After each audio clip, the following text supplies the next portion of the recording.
L4 L5 এ ব্যথা, মানে এই রিজিয়নে আপনার প্রচন্ড ব্যথা হচ্ছে, এক সাইডে হতে পারে বা দু সাইডেই হতে পারে, এরকম প্রচন্ড ব্যথা হচ্ছে। এই ব্যথার কি কারণ, এর মূল সূত্রটা কোথায়, সেটা যদি আপনারা খুঁজে বার করতে পারেন তাহলে আপনার প্রবলেম সলভ হয়ে গেল। তাই আপনার যদি এইরকম প্রবলেম হয় তাহলে এই প্রবলেমকে পুষে না রেখে ডাক্তার বা ফিজিওথেরাপিস্টের কাছে যান এবং গিয়ে আপনি বলুন যে আপনার এই সমস্যা শুরু হয়েছে। এমন না যে প্রবলেমটাকে পুষে রেখে বেশ ভালোভাবে লালন পালন করে তারপরে গেলেন, তাহলে কিন্তু প্রবলেম সলভ করতে আপনার বেশ বেগ পেতে হয়, আমাদেরও বেশ বেগ পেতে হয়।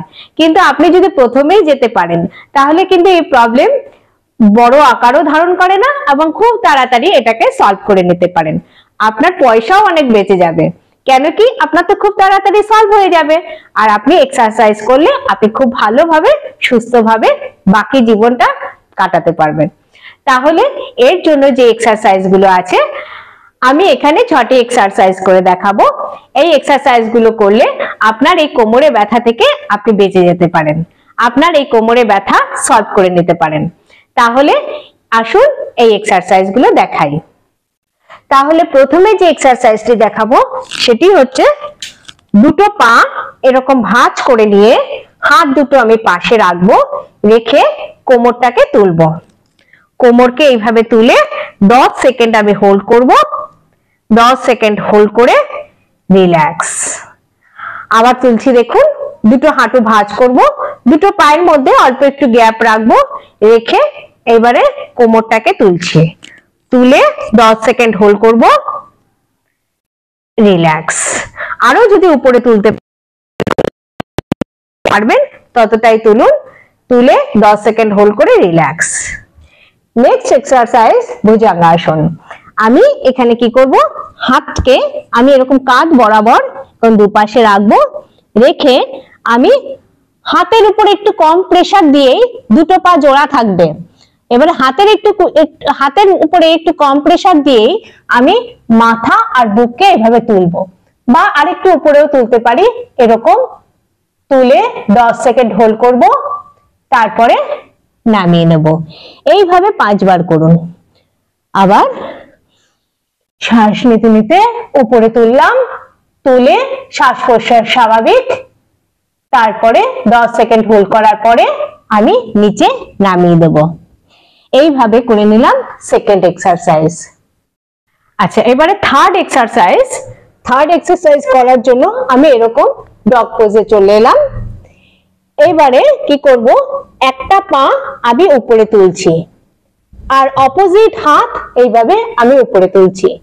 এইভাবে 10 সেকেন্ড হোল্ড করব, তারপরে নিচে নামিয়ে দেব। আবার উল্টো দিকে উল্টো মানে ডান পা তুললে বা হাত উঠাবো, আবার বা পা তুললে ডান হাত উঠাবো। এইভাবে অপোজিট ডিরেকশনে এইভাবে আমরা হাত আর পা তুলবো। আর যারা ধরুন ব্যালেন্সটা রাখতে পারছেন না, তারা তাহলে একটা করে পা তুলুন, এইভাবে একটা করে পা তুলুন, সোজা এইভাবে থাকুন, 10 সেকেন্ড নামান। এটা তো আপনারা ভালো উপকার পাবেন। তুলুন, 10 সেকেন্ড নামান। এইভাবে করে নিলেন থার্ড এক্সারসাইজ।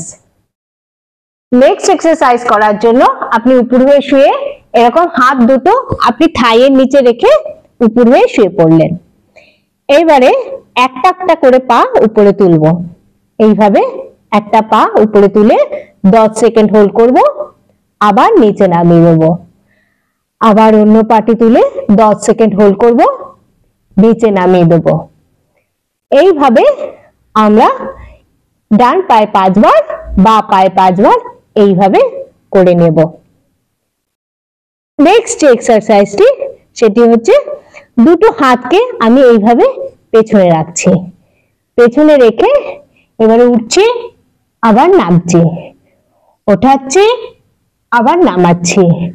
এইভাবে এক্সারসাইজটি করে নেব। লাস্ট যে এক্সারসাইজটি দেখাবো সেটি দাঁড়িয়ে। সেটি কিভাবে করব, আমরা প্রথমে একটু সাইড বেন্ডিং করে নেব, এইভাবে।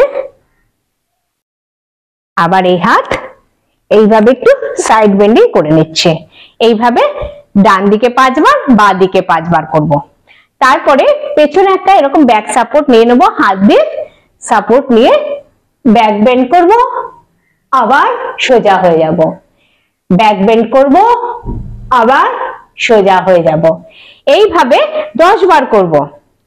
তারপরে নেক্সট যেটি করব সেটি হচ্ছে কোমরটাকে এইভাবে ঘোরাবো, 10 বার ক্লকওয়াইজ, আবার 10 বার অ্যান্টি ক্লকওয়াইজ।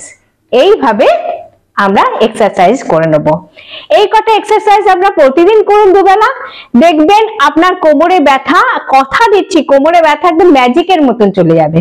কিন্তু করতে হবে, শুধু ভিডিও দেখলে হবে না, করুন আর আমাকে ফিডব্যাক দিন যে কেমন আছেন আপনারা।